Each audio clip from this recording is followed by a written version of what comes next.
तो UPSI exam crack करना है ना? अगर हाँ, तो एक बात गांठ बांध लीजिए।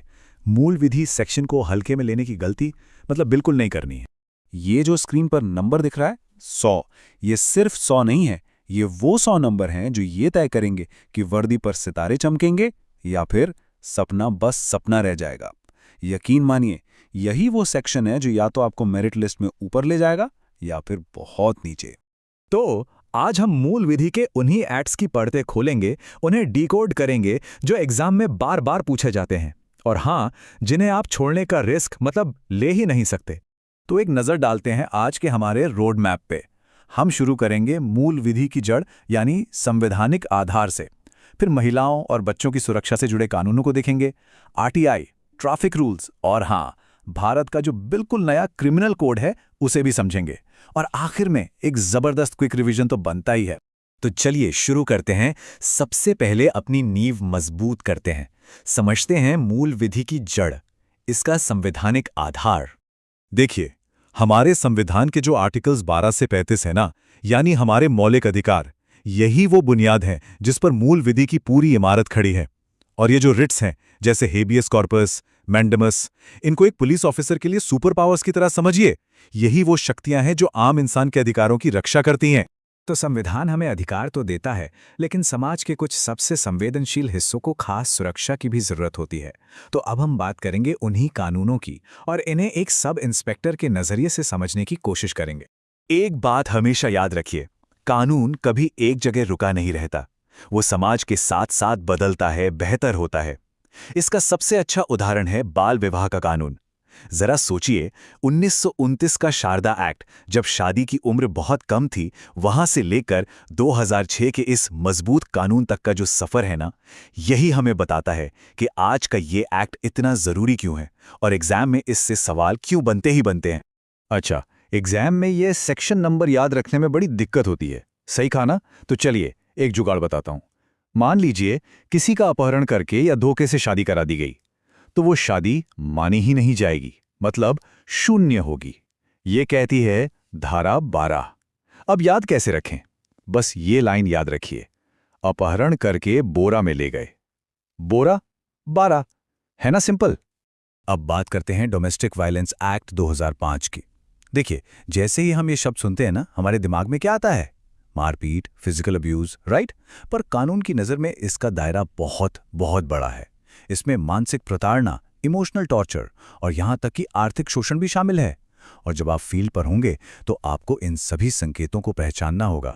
और यहाँ सबसे बड़ा और सबसे ज़रूरी सवाल ये उठता है कि शिकायत दर्ज करवा कौन सकता है? तो सेक्शन 12 ये साफ कहता है कि सिर्फ पीड़ित महिला ही नहीं, बल्कि कोई प्रोटेक्शन ऑफिसर या फिर कोई भी दूसरा व्यक्ति, कोई पड़ोसी, कोई रिश्तेदार, कोई भी उनकी तरफ से एप्लीकेशन फाइल कर सकता है। सोचिए, इस एक प्रोविजन ने कानून की पहुंच कितनी ज्यादा बढ़ा दी है। ठीक है, अब आते हैं पॉक्सो एक्ट 2012 पर, जो बच्चों के खिलाफ अपराधों से जुड़ा है। इसमें एग्जाम में अक्सर कंफ्यूजन हो जाता है, तो चलिए इसे एकदम क्लियर कर लेते हैं। देखिए, सेक्शन 3 है सबसे serious offence, penetrative sexual assault. अब सेक्शन 5 में यही अपराध और भी ज्यादा गंभीर हो जाता है। कब? जब इसे करने वाला कोई भरोसे का इंसान हो, जैसे कोई पुलिस वाला, डॉक्टर या टीचर। और फिर है सेक्शन 11, जो सेक्सुअल हैरेसमेंट को कवर करता है, मतलब गलत इशारे करना या ऑनलाइन पीछा करना, ये सब इसमें आता है। तो देखिए, समाज को अपराध से सुरक्षित रखना तो एक बात है, लेकिन सिस्टम के अंदर पारदर्शिता यानी ट्रांसपेरेंसी बनाए रखना भी उतना ही जरूरी है। और यहीं पर एंट्री होती है हमारे अगले बड़े टॉपिक की, राइट टू इंफॉर्मेशन यानी सूचना का अधिकार। ये कुछ की फैक्ट्स हैं आरटीआई एक्ट 2005 के बारे में। साल 2005 में आया ये कानून, सच पूछिए तो करप्शन के खिलाफ और ट्रांसपेरेंसी के लिए एक गेम चेंजर था। सिर्फ 6 चैप्टर और 31 सेक्शन, मतलब देखने में छोटा सा एक्ट है, पर ये आम आदमी के हाथ में दिया गया एक बहुत बहुत बड़ा हथियार है। और इस हथियार की सबसे धारदार चीज क्या है? वो है सेक्शन 3, जो बिल्कुल साफ शब्दों में कहता है कि कोई भी भारतीय नागरिक जानकारी मांग सकता है। ध्यान दीजिएगा, कोई कंपनी नहीं, कोई विदेशी नहीं, सिर्फ और सिर्फ भारत का नागरिक। ये पॉइंट एग्जाम में सीधे सवाल बनकर आ सकता है।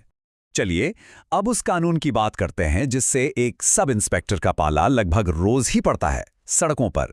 जी हां, हम बात कर रहे हैं मोटर व्हीकल्स एक्ट की। तो तेज रफ्तार का शॉक जेब पर भारी पड़ सकता है। कैसे? सेक्शन 183 के हिसाब से अगर लाइट मोटर व्हीकल यानी हल्की गाड़ी है तो जुर्माना है 1000 से 2000 रुपए, और अगर कोई बड़ी या भारी गाड़ी है तो ये सीधा 2000 से 4000 रुपए तक जाता है। ये आंकड़े सीधे सीधे एग्जाम में पूछे जाते हैं, तो इन्हें याद रखना जरूरी है। अब बात करते हैं एक ऐसी पावर की जो आपको वर्दी में मिलेगी। सेक्शन 206 आपको ये अधिकार देता है कि अगर कोई खतरनाक तरीके से गाड़ी चला रहा हो या कोई एक्सीडेंट हो गया हो तो आप उसकी आरसी, ड्राइविंग लाइसेंस और इंश्योरेंस जैसे डॉक्यूमेंट्स को जब्त कर सकते हैं। क्यों? ताकि आगे की जांच पड़ताल ठीक से हो सके।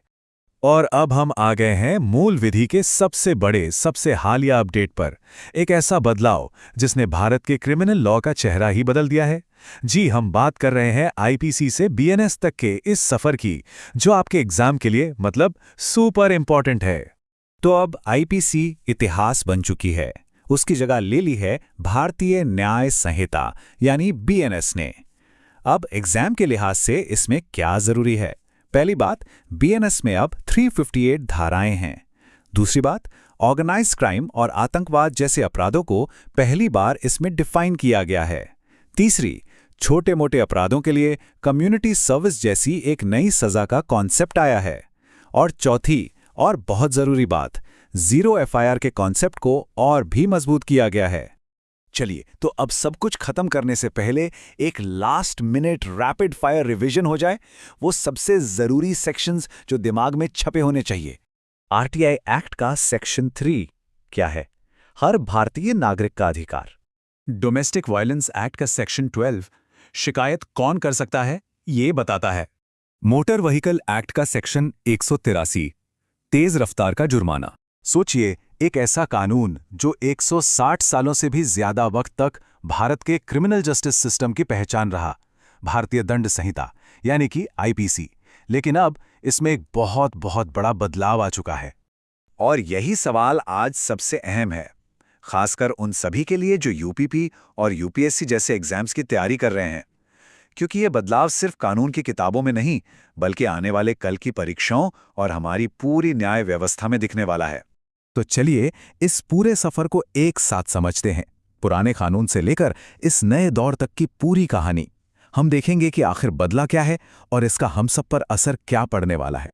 तो सबसे पहले ये समझना जरूरी है कि ये भारतीय दंड संहिता या आईपीसी आखिर थी क्या और क्यों इसे भारत के लीगल सिस्टम की रीढ़ की हड्डी माना जाता था। देखिए, आसान भाषा में कहें तो आईपीसी एक तरह की रूल बुक थी। ये बताती थी कि कौन सा काम जुर्म है और उस जुर्म के लिए सजा क्या होगी। इसमें देश के खिलाफ अपराधों से लेकर किसी व्यक्ति के साथ हुए अपराध तक सब कुछ शामिल था। और इसका दायरा सच में बहुत बड़ा था। जरा सोचिए, ये कानून सिर्फ भारत के अंदर ही नहीं बल्कि अगर कोई भारतीय नागरिक देश के बाहर भी कोई जुर्म करता था तो उस पर भी लागू होता था। इसीलिए तो ये देश का सबसे अहम क्रिमिनल लॉ था। अच्छा, अब आते हैं मुद्दे की बात पर, जो एग्जाम के लिहाज से बहुत जरूरी है।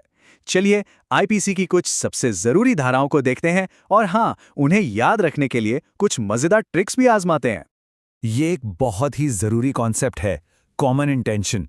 मतलब जब कई लोग मिलकर एक ही इरादे से कोई क्राइम करते हैं।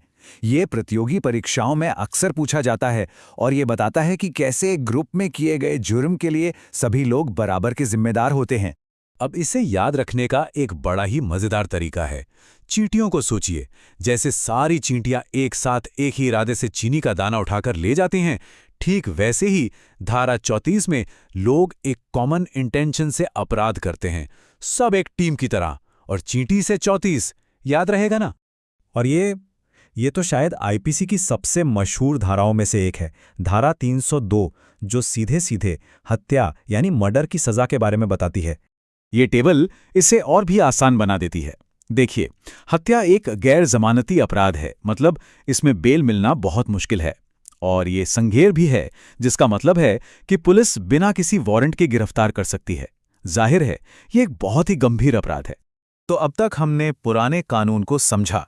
चलिए अब उस ऐतिहासिक मोड़ पर चलते हैं, उस टर्निंग पॉइंट पर जहां आईपीसी को बदलकर एक नए कानून का दौर शुरू हुआ। जी हां, ये सचमुच एक ऐतिहासिक पल है। 160 साल से भी पुराना कानून अब इतिहास बन चुका है और भारत के क्रिमिनल लॉ में एक नया अध्याय शुरू हो रहा है जिसका नाम है भारतीय न्याय संहिता या BNS। तो सबसे बड़ा और जरूरी सवाल यही है कि आखिर इस बदलाव का मतलब क्या है। चलिए पुराने और नए कानून की तुलना करके देखते हैं कि क्या बदला है। ये स्लाइड एक नज़र में बहुत कुछ साफ कर देती है। ये दिखाती है कि जो सबसे कॉमन सेक्शंस थे उनके नंबर अब कैसे बदल गए हैं। ये एक बहुत काम का क्विक रेफरेंस है।